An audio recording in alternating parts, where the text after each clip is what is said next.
Olá meus amigos, olá minhas amigas, sejam muito bem-vindos ao CDF Concurso. Eu sou o Clênio Rodrigues, sou professor aqui de Legislação Específica e juntamente com o professor Rodolfo Menezes de Direito Processual Penal. Você que não é inscrito no nosso canal, já se inscreva, já acione o sininho para que você seja notificado sempre que um novo vídeo ou uma nova dica for inserida no nosso canal. A dica de hoje é sobre Direito Processual Penal. Vamos falar sobre o inquérito policial, mais especificamente sobre o indiciamento. Vamos ver o que vem a ser o indiciamento, quando é que ele ocorre. Bem, indiciar é imputar a autoria ou participação de uma infração penal a uma pessoa. Então, indiciar é quando há indícios de que aquela pessoa é autora ou partícipe de uma infração penal. É ato privativo da autoridade policial, é ato privativo do delegado. Então, quem indicia é só o delegado de polícia, né? Não há que se falar em que o Poder Judiciário determinou o indiciamento, ou mesmo o Ministério Público, porque essa ingerência não cabe a eles. Cabe à autoridade policial chegar à conclusão de que aquele indivíduo, aquele investigado, cometeu ou não aquele crime. Pode ocorrer até antes do recebimento da peça acusatória. Então, veja quando é que ele pode ocorrer. Até antes do recebimento. Houve o recebimento? A partir do recebimento, o judiciário recebeu ali a peça acusatória, seja a denúncia ou queixa, recebeu, não há mais que se falar em indiciamento. Pode ocorrer durante a prisão em flagrante ou por relatório final do delegado de polícia. Pode ocorrer também de forma direta, quando o indiciado está presente, no caso de uma prisão em flagrante, ou mesmo depois por relatório, mas que o indiciado ele seja ouvido, né, que o investigado ele seja ouvido, ou indireta, quando o indiciado está ausente, foragido, por exemplo. Né? Então, quais são as formas do inquérito policial? Ele pode ser de forma direta, quando está presente o investigado, o indiciado, e de forma indireta, quando o indiciado está ausente.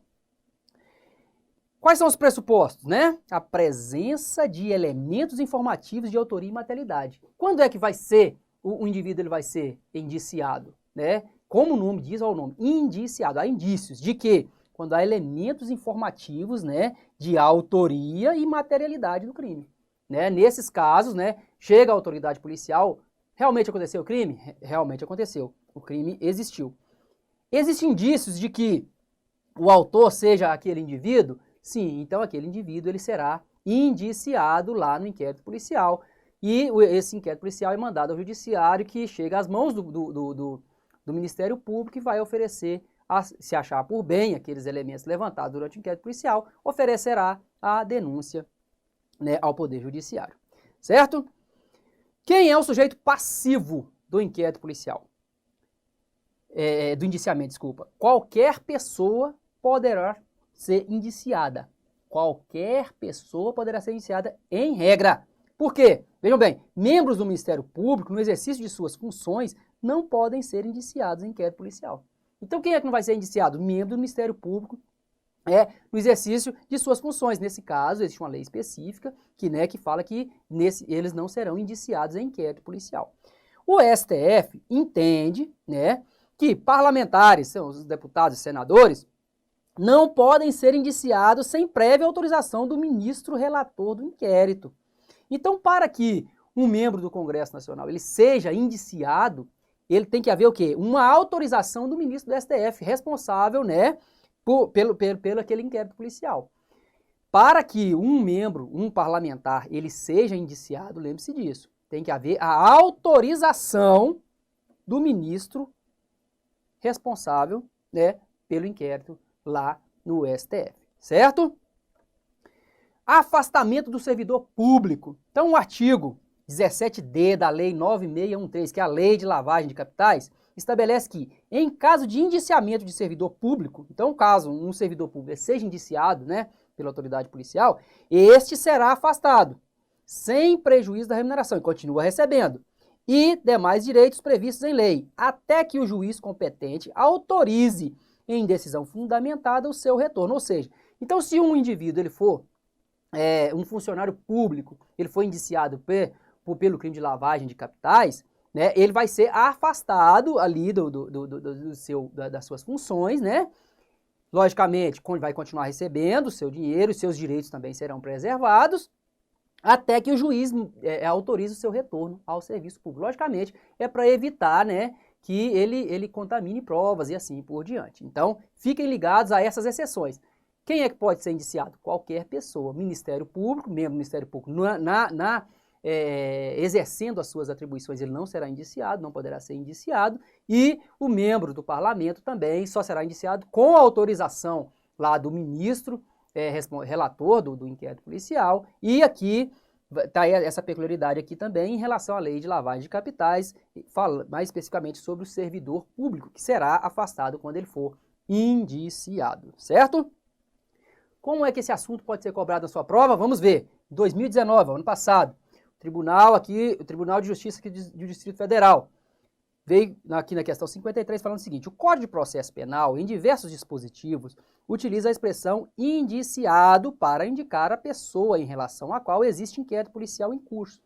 Assinale a opção correta acerca do indiciamento no âmbito do procedimento policial.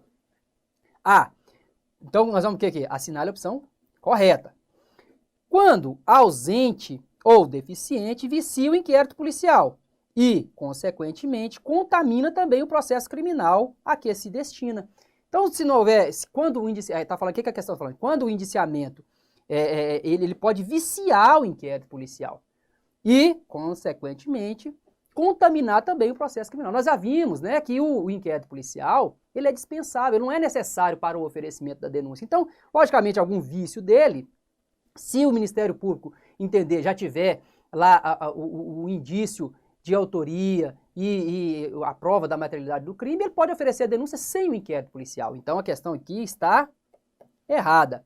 Poderá ser viabilizado após o recebimento da denúncia. Opa, vimos lá que não. Quando é até o oferecimento. Recebeu a denúncia, não vai poder mais, né, ser indiciado. A pessoa não poderá mais ser indiciada. Errado. Vincula o oferecimento, aliás, o ofendido ao oferecimento da queixa na hipótese de ação penal privada. Então, o que ele está falando aqui? Que nos crimes de ação penal privada, o indiciamento do indivíduo ali, ele obriga que a vítima ofereça a queixa-crime. Errado, como já está falando, a ação penal ela é privada. A vítima vai oferecer se ela quiser. Então, a questão está errada. Deverá ser formulado pela autoridade policial quando requisitado pelo Ministério Público. Opa, nós vimos também que o indiciamento é ato privativo da autoridade policial, do delegado de polícia. Então, o Ministério Público não pode determinar o indiciamento de uma pessoa. Por quê? Porque se ele já tem a convicção de que aquele indivíduo é o responsável pelaquela infração penal, não há que se falar em indiciamento, ele pode oferecer a denúncia sem o indiciamento, certo? Letra E. Então, a letra D aqui também está errada. Letra E.